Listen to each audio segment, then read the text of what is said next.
So that's what you want to do, right? You want to break them down with their own words by asking where they got the information, where was the source, right? And how'd you come to that conclusion? I've been screamed at more times by election deniers than anybody you guys can imagine. I mean, it's every day. I get my face ripped off, right? And here's the thing I say, I'm like, that's really awesome. I've just been in the cyber world for a long time, and I said there's a difference between possibility and probability. I said it's possible that happened, but I don't think it's probable. And here's why. They're like, well, I said, so why wouldn't they have changed the votes of all the Republicans on the same ballot? Go. Tell me. How does cyber dictate the difference in vote tallies in 50 different states with 50 different processes and literally probably 50 different software loads? Tell me how they were able to distinguish between just Trump's votes and Republican congressional votes when they took the House during the election, right? Oh, and by the way, could you please tell me why they would do that? Go. Go. They're like a pig looking at a wristwatch. The Friday Power Lunch is recorded before a live Zoom audience. Follow us on social media. Subscribe to our YouTube channel and show us some love and become a sponsor through Patreon. The Friday Power Lunch. Badass women getting things done.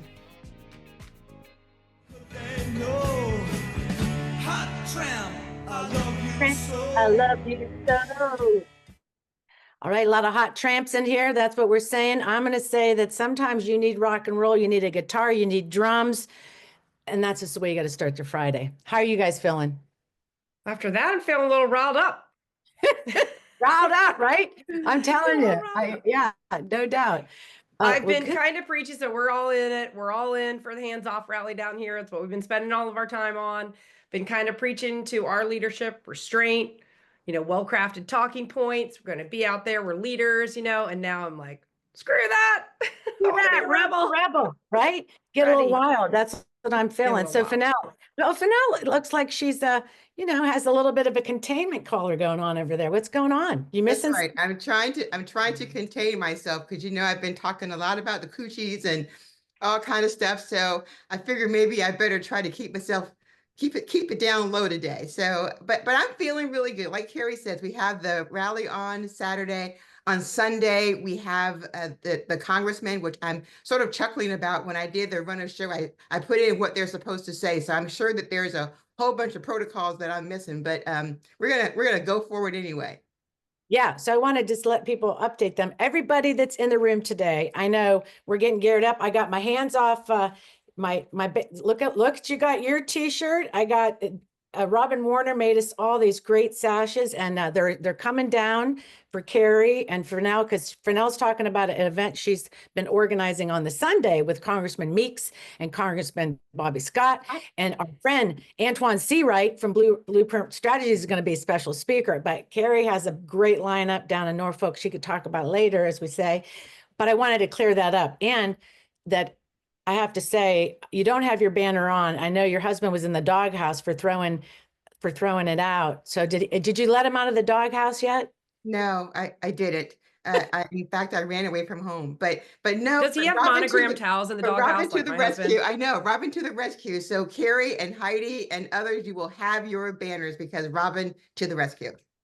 Good. Right. Good. I know we got to let him out sometime. Okay. I just want to start with a little fun, but let's get serious. Let's get into dig deep. We have great guests today. I want to talk about the good news real quick. We have the Wisconsin race. Susan Crawford won that. She was on our show on May 7th. It was exciting to see that. And the next good news, we saw somebody on the floor for 24 hours. Fennell. Yeah, I was so excited about that. And I hope that people understand the historic moment that really was, to sort of take that Strom Thurmond out of the moment, out of the history books, and replace it. And I would also say that it was a long 24 hours, but it has been some really excellent places to go and look for clips of some of the most powerful things that he said. And I just want to highlight one of the things that he talked about that I think was this important for this moment. He said, I confess that I have been imperfect. And when you think about the humility in that moment, it is huge. He says, I have been inadequate in the moment. And so I think that answers the questions for a lot of Democrats independents and people who have just felt like there has not been enough. And he says, I confess that we all must look in the mirror and say, we will do better. And so I think all of us have to sort of think about for ourselves, what is it that we can do? And then the final thing that he said in that moment is that it was a pivotal moment for leaders to emerge. And those leaders that he's talking about are the people who are on this call. So I just think that was powerful. And I hope everyone can sort of take that back with them today to say, okay, we got this, because it's us. He had so many amazing stories, and I mean the story about his taking care of his father, and just lots of stories in there that I think it's just so ripe for checking out later and pulling some things that can really inspire people. We're preparing for our event on Saturday, and I've been thinking a lot about what our speakers are going to be saying. And truthfully, I'm looking at this big picture as a volunteer manager, someone who is always working with volunteers, stepping up. And I've always believed that guilt doesn't motivate people, right? We hear that. You don't want to guilt people, say, well, what did you do to help? Where were you? For him to come out and say that he had been inadequate and that he wanted to do better, really spoke to me in terms of flipping it on its head. If I guess what I want to tell people is that I'm not trying to guilt you, and maybe you don't feel guilty because maybe you just honestly never considered that you were supposed to do anything. For the longest time, people have not been engaged in our democratic process. Can we blame them for that? I'm not sure. Has that expectation really been set? I'm not sure, but doggone it, we're turning it around now, and we're letting people know that, yes, this is an expectation of democracy. This is not something that old white men talked about 200 years ago. This is something that's relevant now. And Thomas Jefferson called this. He said, apathy will be the enemy. We have disengaged people. They're just not apathetic. They have consciously made the decision to tune out. So are we making them feel guilty? Maybe not, because they might not have ever accepted the responsibility to begin with. That is a really good point. I mean, the responsibility piece of being a citizen and all these, and I was talking to, I guess we're going to have on later, that's the Women on Guard, the lawyers, and they are doing a lot of stuff around democracy, trying to find organizations that kind of align with what are we really doing in civic education and all that. How do we really dig deep on this? So I think that is really, it's one of those moments where we are sort of trying to reimagine. And like we said before, leaders are going to emerge out of the loudness, all the protests we're having. And, Fennell and Carrie, we were all talking about Florida because, we had Gay on the other candidate that ran. We had met them and everybody had poo-pooed Florida. And then everybody got excited after we flipped 2 seats in Pennsylvania. And everybody was like, okay, this is great. But they really did. They whittled that 30-point spread down to like 14. And Fennell had to make you feel better about that. Yes, she did. Because I loved Gay, and I just thought she was so relevant for the moment. And I just believed in my heart that she could win.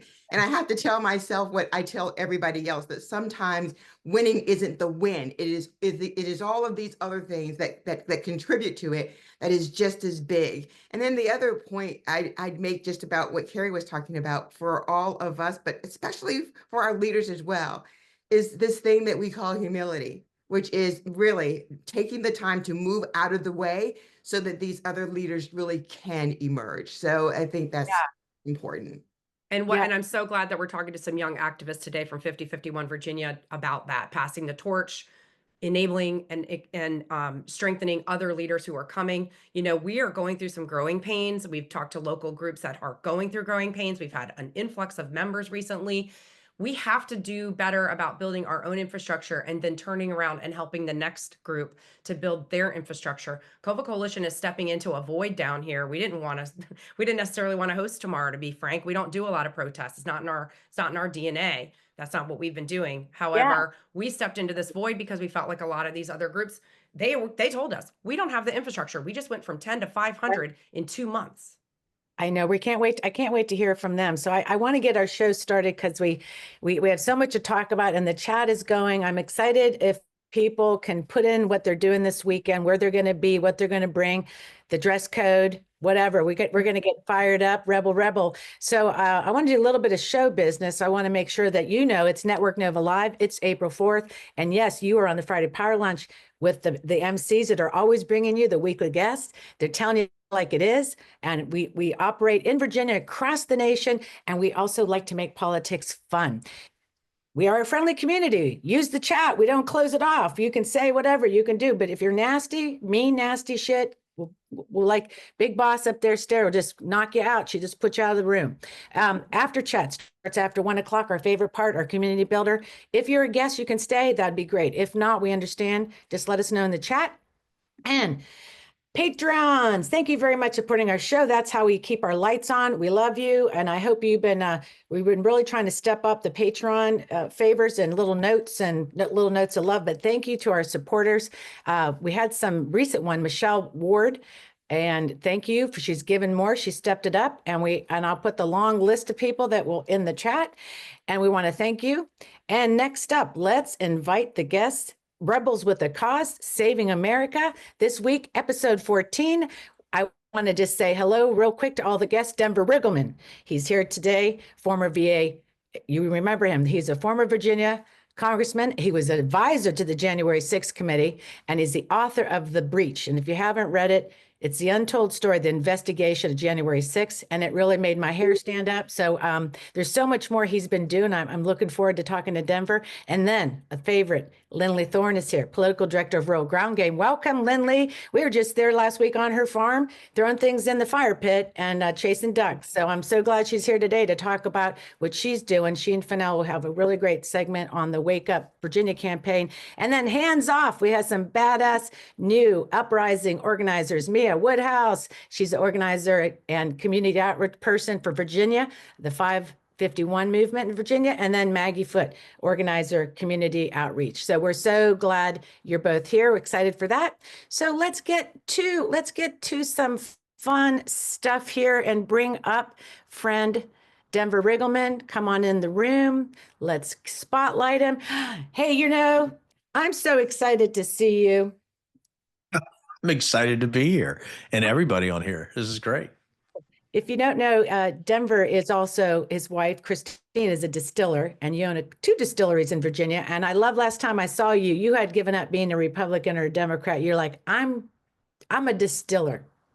Yeah, it's because, now Christine we just got back from New Orleans not too long ago, and she just won 3rd year in a row, best single barrel bourbon. So we sort of been celebrating that. It's this, So and it just happens to be on my table, as you know. It just happens to be there. But she's pretty incredible, and I've been married to her for 35 years. So I do also, like Corey, know how it feels to be inadequate.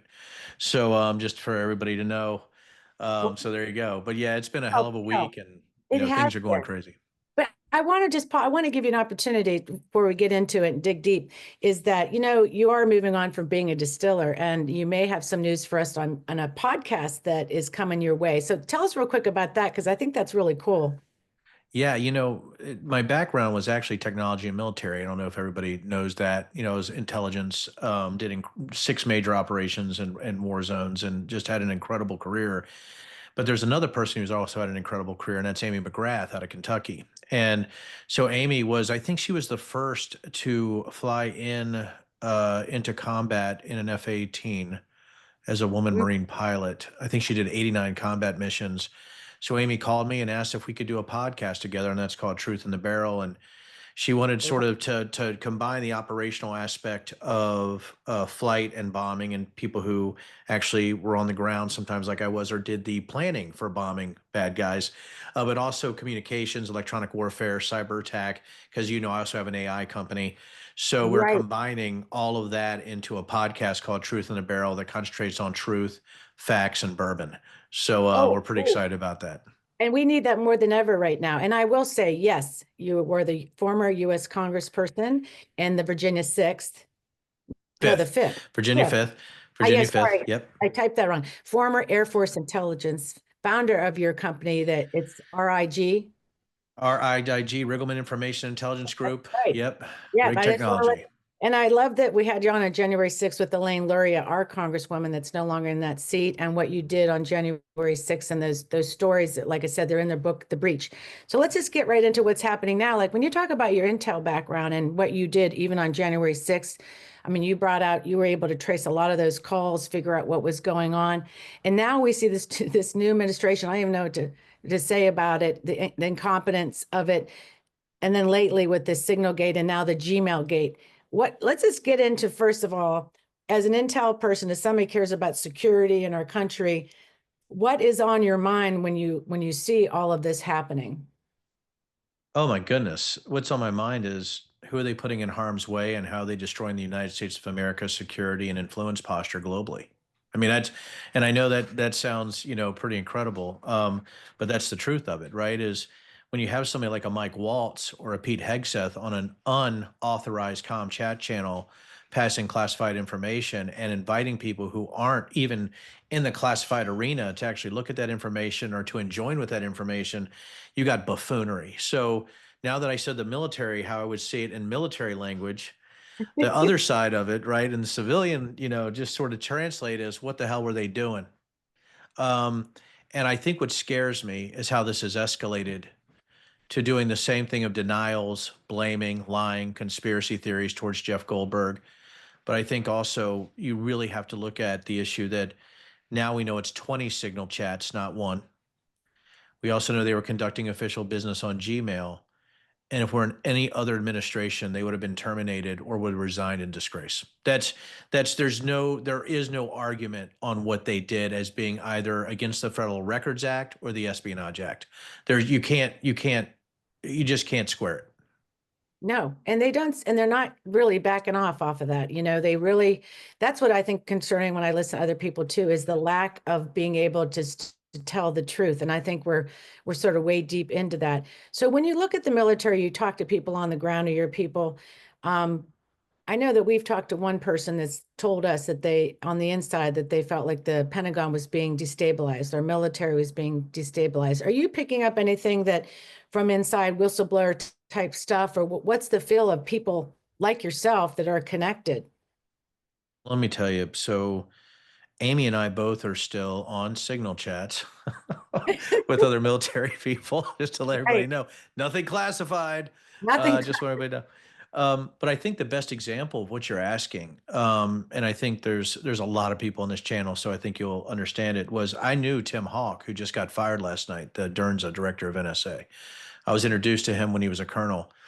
And if you have somebody who's a virulent conspiracy theorist, who's a racist, who's identifying people to be fired in the Trump administration, and I'm talking about the really intellectually challenged Laura Loomer, I think we're in really big trouble. And I got calls from NSA last night before it hit the press. I knew he had been fired and who replaced him before anyone, honestly, and anybody in the press. And I think, and so I called some people to try to validate it, and then I saw it in the press. But I'm like, is this real? Did they really fly Tim on a plane to DC and fire him arbitrarily? And Mhm. the fact that NSC members have been released earlier in the day, to me, it was, listen, it's not 100%, but the cascading effect, Occam's razor, would lead you to believe that maybe Laura Loomer were identifying people to be fired. And if everybody on this call, the horror of that should chill you to your bones, that we have people that are non-compos mentis making decisions in the United States government. Yeah, when I saw that too, I saw the Laura Loomer and she had been kind of, remember on the campaign when she was on the airplane everywhere with him, and people were all like, okay, this is kind of weird. This isn't right. And then she kind of went silent. And then all of a sudden you wonder if there is some kind of other really people running things. There's the Steve Bannon and Laura Loomer, like there's just these different groups that it's really, like you said, worrisome, right? Well, yeah, I mean, Trump's always been amenable to the stroke quotient. Whoever strokes him the most that day is what the decision-making tree that he follows. Right now, I know it's a new term, so you can use it. Anybody can steal it. It is the stroke quotient, but stroke quotient, right? But Okay. so that's what really frightens me, is that we're actually seat of the pants fantasy making policy across the world, and you're seeing not only the collapse of trust in our government from our allies, but you're seeing the collapse of the stock market. All these decisions, guys, it's a cascading effect, and that cascading effect is the horror of a country losing its footing and its institutional integrity based on insanity. And I think we really shoot. The movie Idiocracy looks aspirational now based on what's happening in the United States. Yeah, and the pace of it, and I don't know, like if you can go back a little bit, even when you ran for Congress, I mean, a lot of you think about the Republican Party and the Freedom Caucus and that idea of patriotism. And as you sit there in CD5 and you know, see around you what's going on, we have elections. Have there been any change? Are people sort of waking up a little bit and seeing this? Or are we still really knee deep and just, you know, just the QAnon stuff that people, does anything broken through, do you think, around you? I mean, how did we get here, you know, to I really, think you know what's sad? There's something that I've told folks for a long time that sociopaths only feel pain. And when you look at people that are in power right now, that's the only thing they'll feel. But here's the pain that's starting to be affected against their constituency. And that the people who voted against their best interests are now in harm's way as far as with Medicare and Medicare, Social Security, when you're looking at any type of government aid, when you're looking at people that are sick, when you're looking at NHS, when you're looking at DHS and HHS, and you're looking right, at this whole, you know, flow down of everything happening right in real time. Because the people that are going to get hurt, the people also get, you know, cyber penetrated. When you're talking about DHS and CISA, when you're talking about HHS and removing actually any type of future research and development on medical technologies, when you're right, talking about you know, the National Institutes of Health, NIH.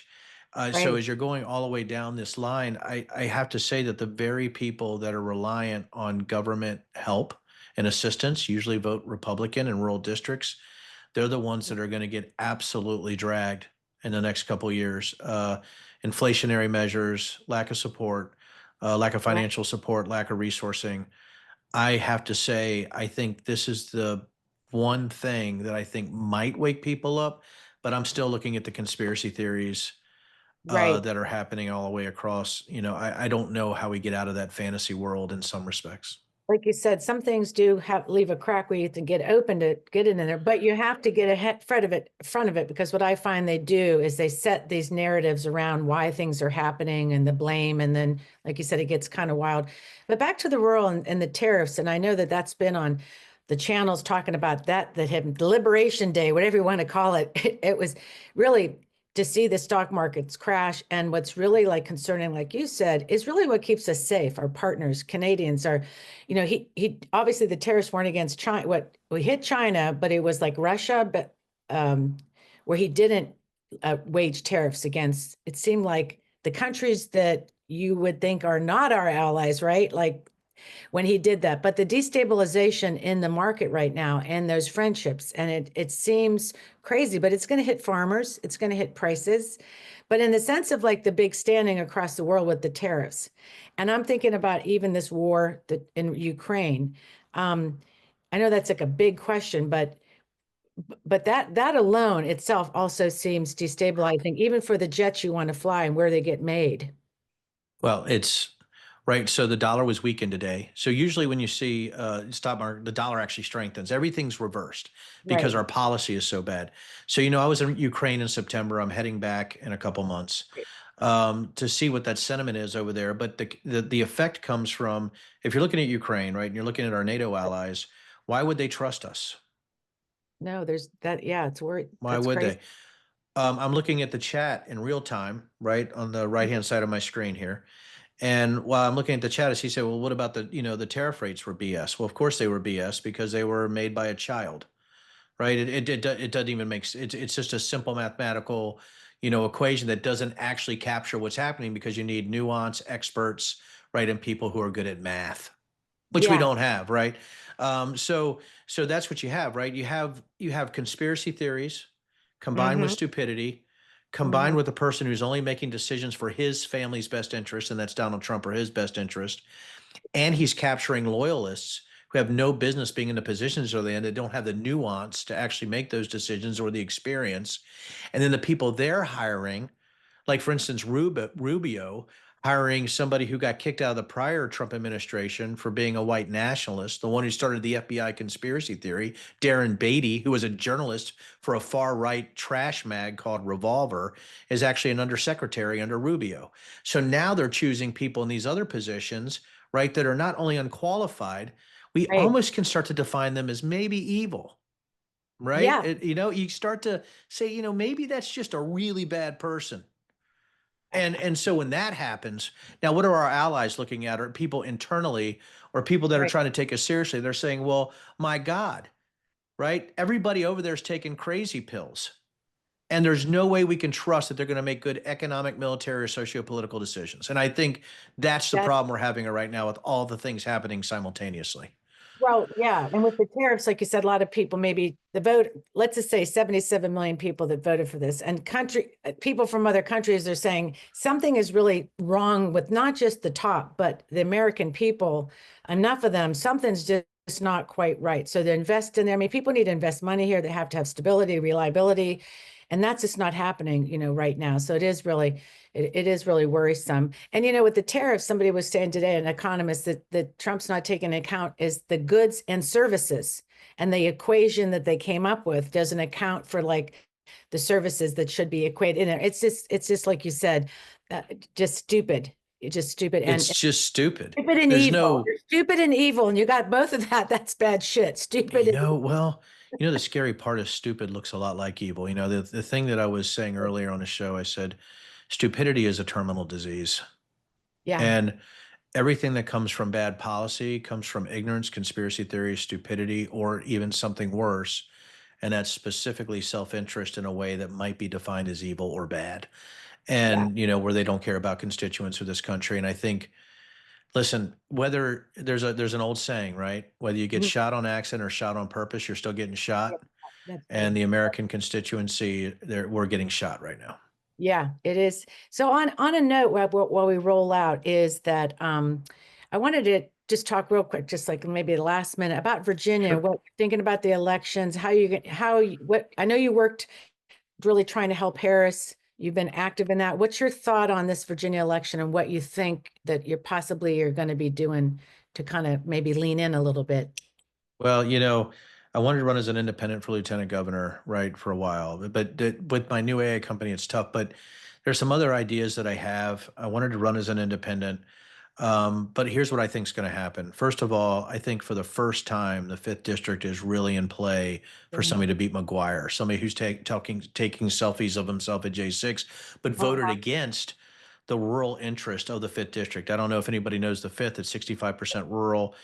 We had the most federally funded health centers. I don't know why it actually votes Republican, to be honest, because it needs more federal aid or more state aid than anywhere else, almost in the Commonwealth, except for the ninth and maybe parts of the sixth.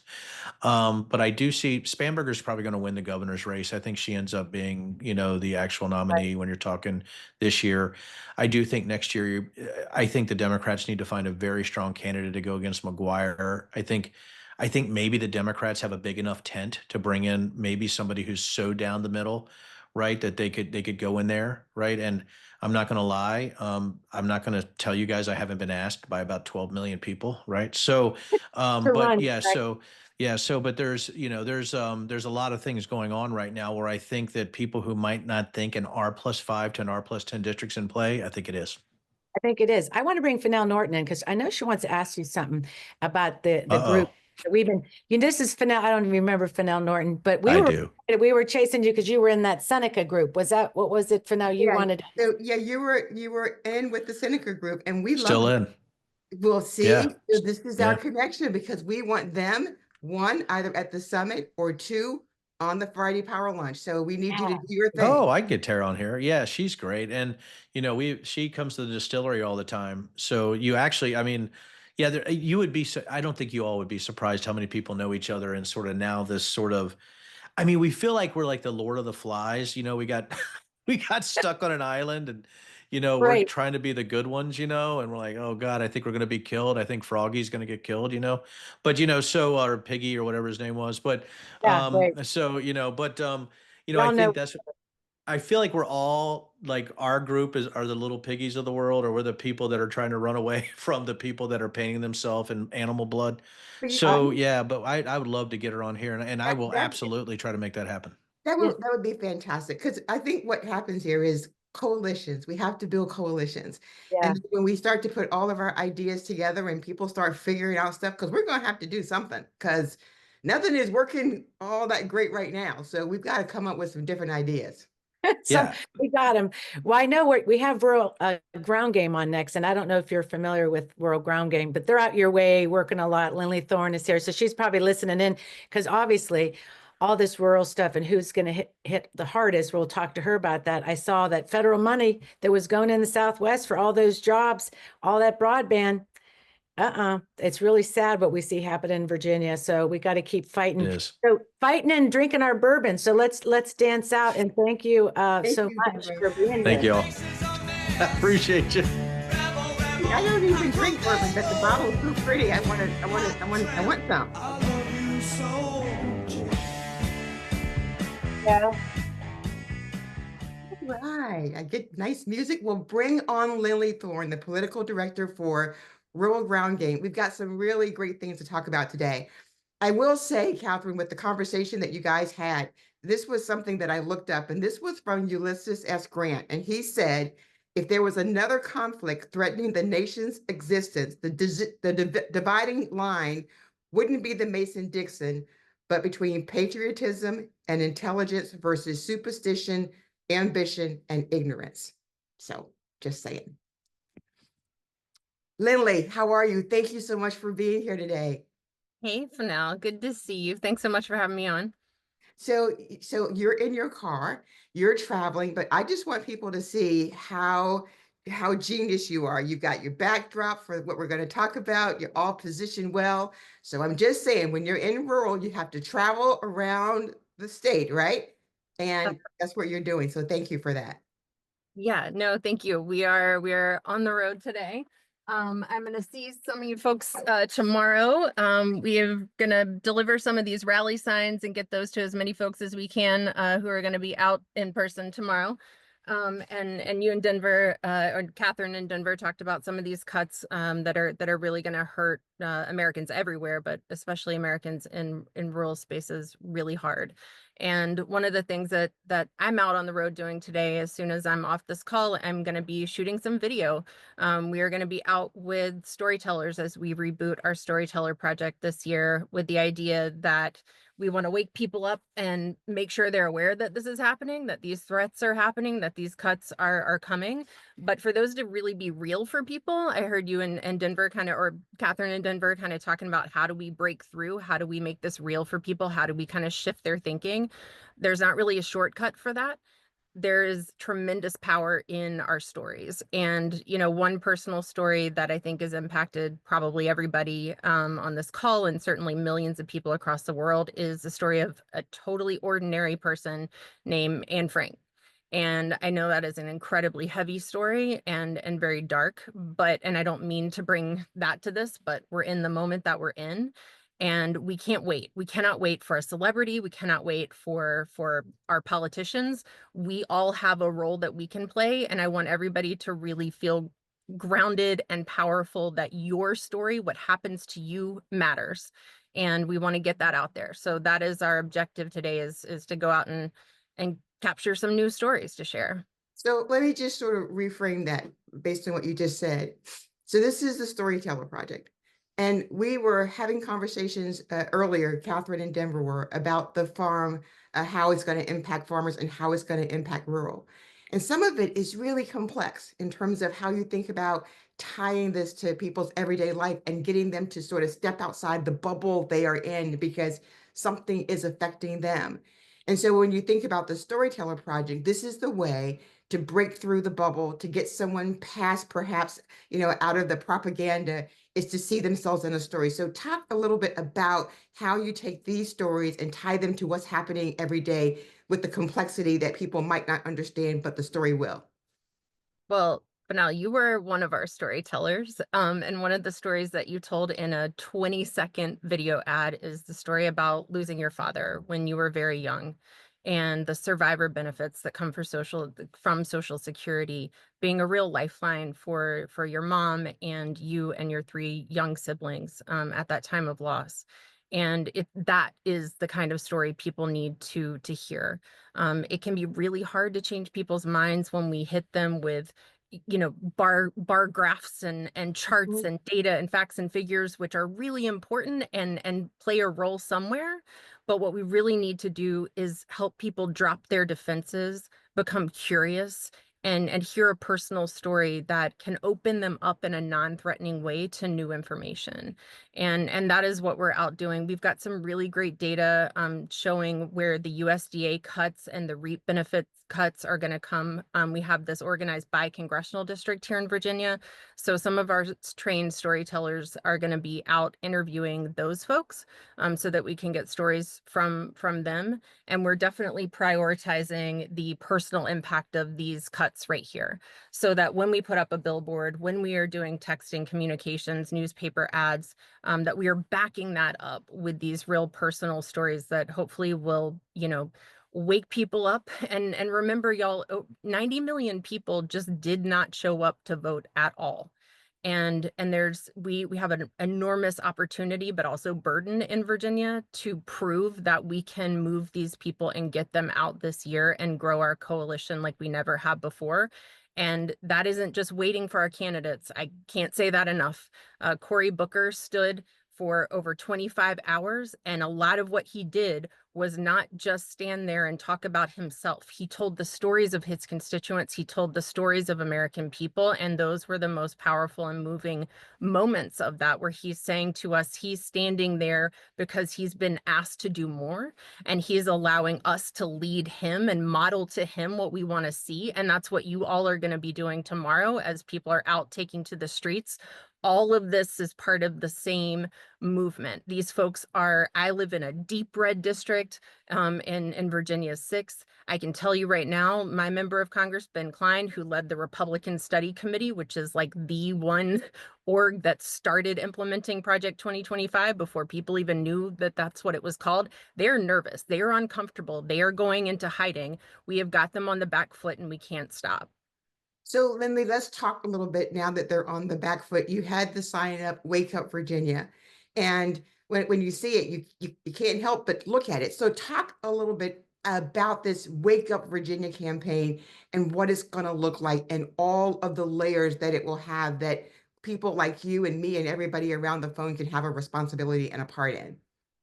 Yeah, so the first, and there'll be links in the chat. So yes, you can contribute. You can even adopt a billboard if you want to place one in a specific place. We're working to get individual billboard campaigns set up. That's just one piece. These will also travel through postcards. There's already a lot of those going out in the mail and getting to people with personal messages on those. They'll be on text messages, probably newspaper ads, and social media, of course. And then our storyteller project, where we're telling deeper personal stories in 15-second, 30-second, 60-second clips. Those are then targeted to voters who are registered but did not show up and participate in the 2024 election, maybe 23 and 22. These are movable people that we really need to reach now. And part of our, Fennell, you're out at the doors on the Eastern Shore. I've been with you out at those doors. And really, voters need to have heard from us multiple times before our folks on the ground get there. This should be part of a collective effort of messaging, and we shouldn't simply rely on one individual going to doors as much as they can, which is really, really, really important and part of this whole thing. But we've got to offer our folks on the ground more and back them up by making sure that we're communicating now and not later and getting this message out consistently and in every district. And one of the other pieces that I'm really excited for us to talk about is the leaflets. And we talked about this can be, you can have this for your district. And one of the wonderful things about grassroots is that you can pivot. And so this leaflet can be done and focus specifically on the issues that are important to the community or the precincts that you are in.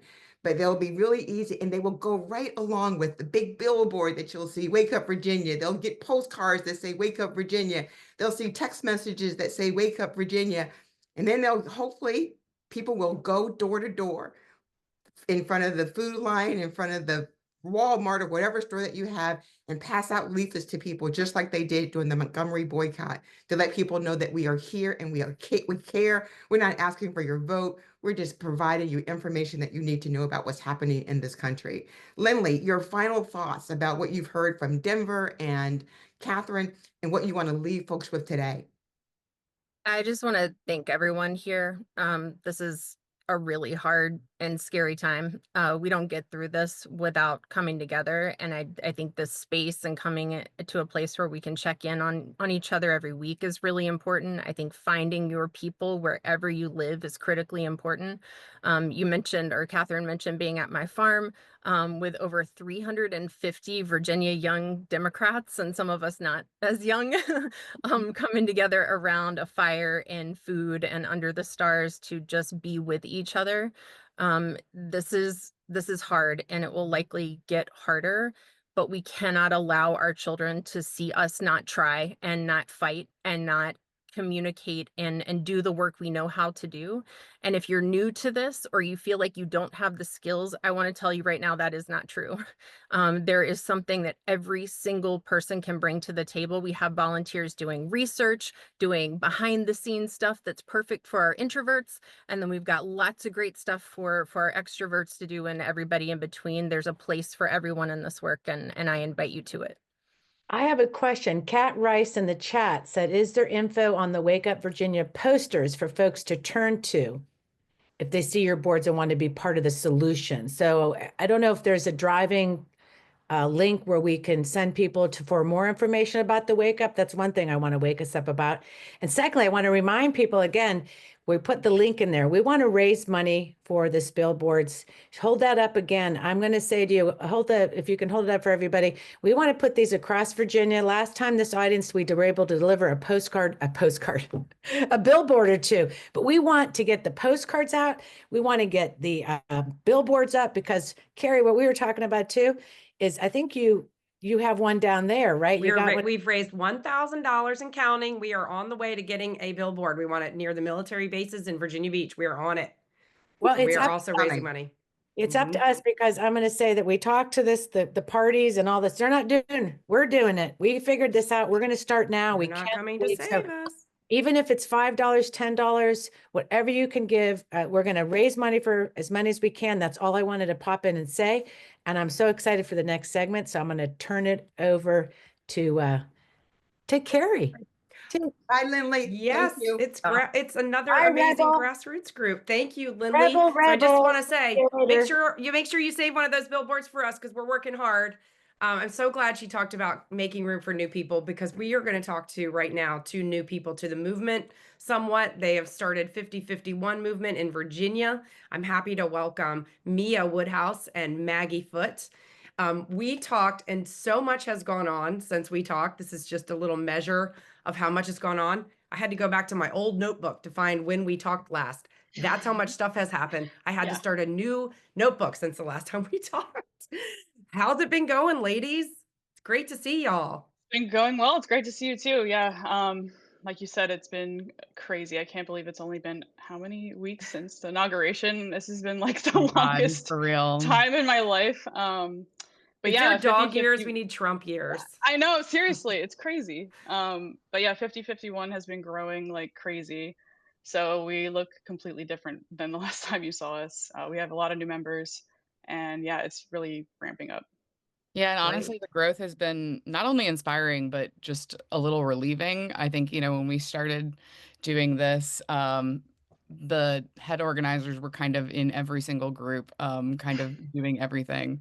And it finally got to the point where I realized the other day, like, oh, I have actually some free time, like, because we have enough people now doing other things.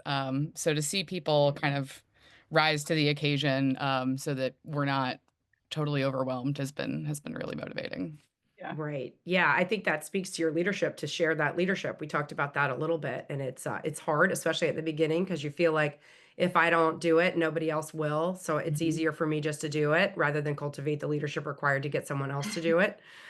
So one of the things that, one of the reasons we wanted to have you all on, in addition to just talking about your amazing new group, is to talk about your role in tomorrow's rally. And of course, we're having one too. So I'm looking forward to sharing some inside baseball stuff about hosting our rallies. But before that, I did want to bring up the fact that you all came at this a little unconventionally in that you started with a subreddit or Discord. Can you tell us who are not on those new platforms? They're not even new anymore. But anyway, can you just tell us old folks a little bit more about that? The original movement, so it's a nationwide movement.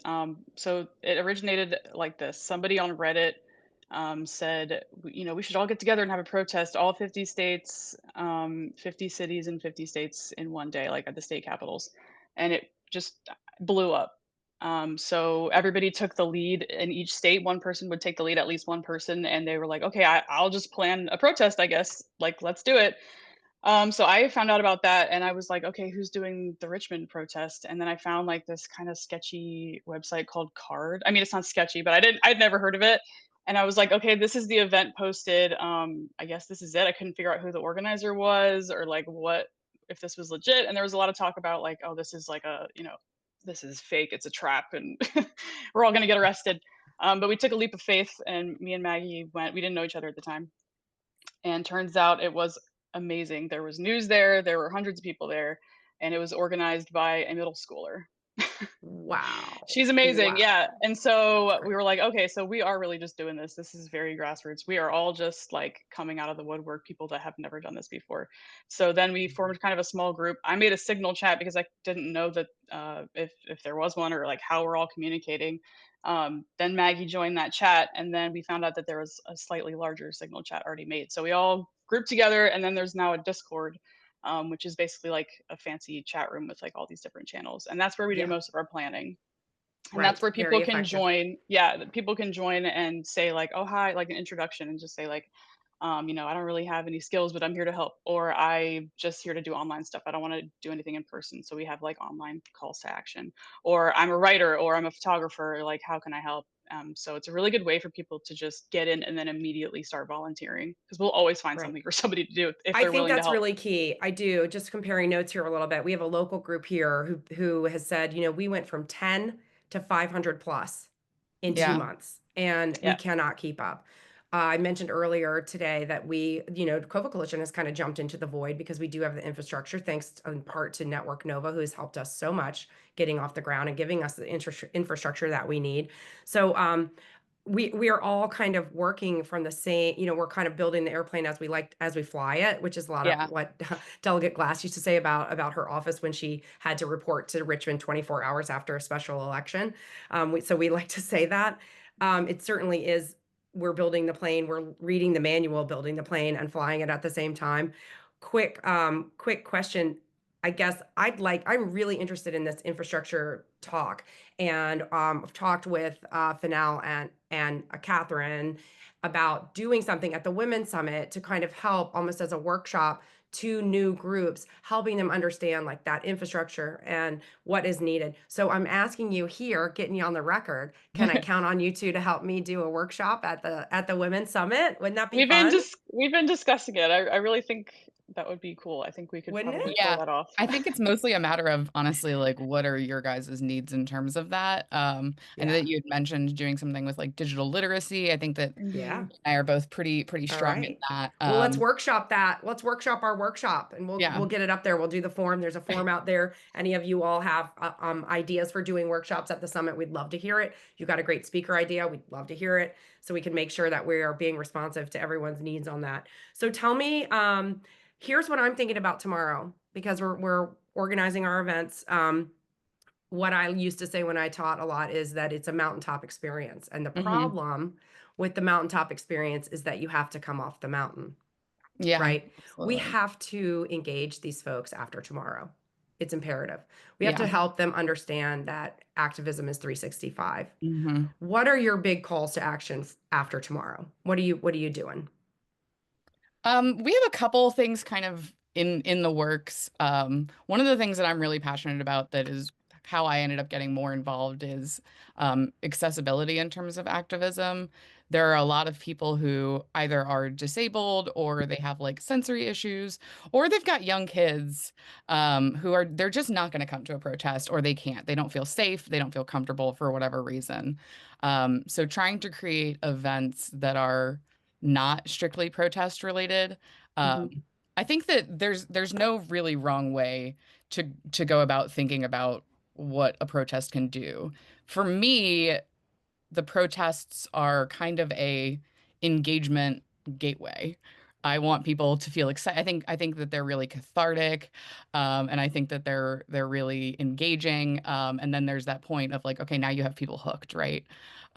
So trying to do like smaller events to get people talking to each other, really connecting, feeling like, oh, this is actually a thing I could do.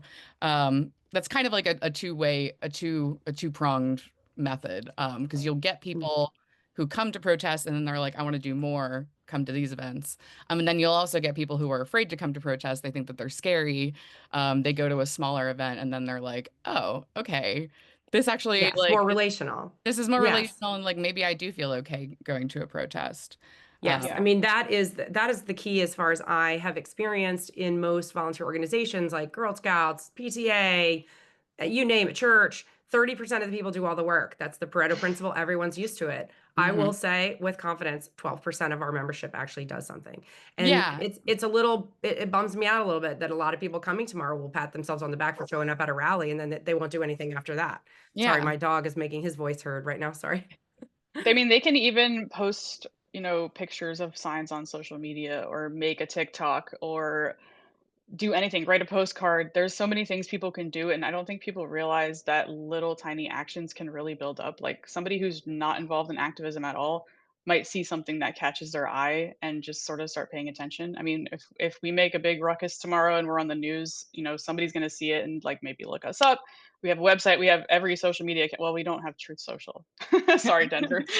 GY. We're too scared to get on there, but We we've been thought about talking about it. it. We have. Maybe we can talk about that. But there's just so many different creative ways that you can reach people, and students, they have a lot of good ideas that maybe we wouldn't think of as a little bit older people, and there's a lot you can do. So we try to make it as accessible as possible. It really does get people amped up, and then if you go, you start meeting people, you make friends, they convince you to go to some other events. Maybe they're like, oh, have you heard of Indivisible, or have you heard of the Sunrise Movement? And so it does help. Yeah, protesting, connecting. yelling And outside also, yes, isn't going to change anything, connecting but and to connect. motivating, right? Yeah. We Yep. like to say in our group, we're not as much as the activist group that, we're not as the protest group necessarily, but so we like to say postcards are our gateway drug. So I guess protests are your gateway drug. So it all Yeah, works. It all exactly. works. Well, I'm just also interested tomorrow with your event. Tell us, I know you had said no voice goes unheard in your group, especially on the subreddit. That was a big ethic for you.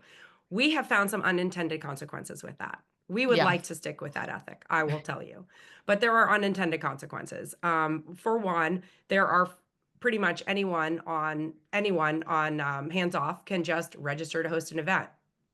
We had a troll experience here in Norfolk where someone had signed up. They're not even a registered voter in Virginia. We had no idea who they were, and we had to get someone involved. You have folks that want to speak out that might not be forwarding a message that you support or endorse. It's very hard. So tell me, what are you guys thinking about that for tomorrow with you want every voice to be heard, you want everyone to be empowered, but at the same time, numerous people have said that our movement is terrible about controlling message. That's What are true. your thoughts about that for tomorrow? I mean, we do. We are the Virginia 5051. We are mostly based out of Richmond, and we have people that we know in Norfolk, and then some people that we know in Nova, and then like one person in Roanoke. But all these other cities that are cropping up, like we don't necessarily know who these people are and what they're going to say at their rallies. I mean, I feel like it is important for people to be able to go and freely talk, but yeah, we do run the risk of somebody saying something unhinged or just MAGA running something. Um, it is a risk, yeah. And even at our own protests, like I'll be honest, the size and the scope of this protest is much larger, which is great. Yeah. Like, I'm really glad to see more people getting involved. But like we've traditionally had kind of open mic time at our protests where we just kind of like let people speak, which there is a huge risk in that. One of the ways that we've sort of mitigated that is as people are lined up, we just kind of ask them like, hey, what are you going to talk about? Mm. And obviously people can lie. But generally people are going to be at least surprised into telling the truth, or honest humans. Yeah. Great, And that's great. kind of a good way to get people to sort of like prep in their brain so they don't just go up there with anger. Right. And We've I've been Good really way lucky. to, and a good way to end too, believing that most people are honest humans. I'd really like to think Yeah. that, channel Yeah. that, Catherine. You know, I was going to say that when I was watching your that you had recorded it, it was really good and very powerful, you know. And I think when we do all this work, there is always these weird risks, and you do have issues. And you know what? We've had to deal with them even at our summit. I mean, because you have so many different coalitions, and it's somehow, and also like a lot of grace and forgiveness sometimes. But we always know that the opposition is probably in this room. They record us. We've been put out on True Social. I mean, that's what happens. That's part of the work. So we do try to, you know, somewhat mitigate it. That in our coochie talk. That's right. That'll keep them honest. I will say, I'm just going to put this plug out. Anybody involved in and you know, I do fundraising for a living, and we always say, if you're bringing people together, you better ask them for something. Ask So them. tomorrow, every rally tomorrow, you're bringing people together, whoever's on this call, you're bringing people together, ask them for something.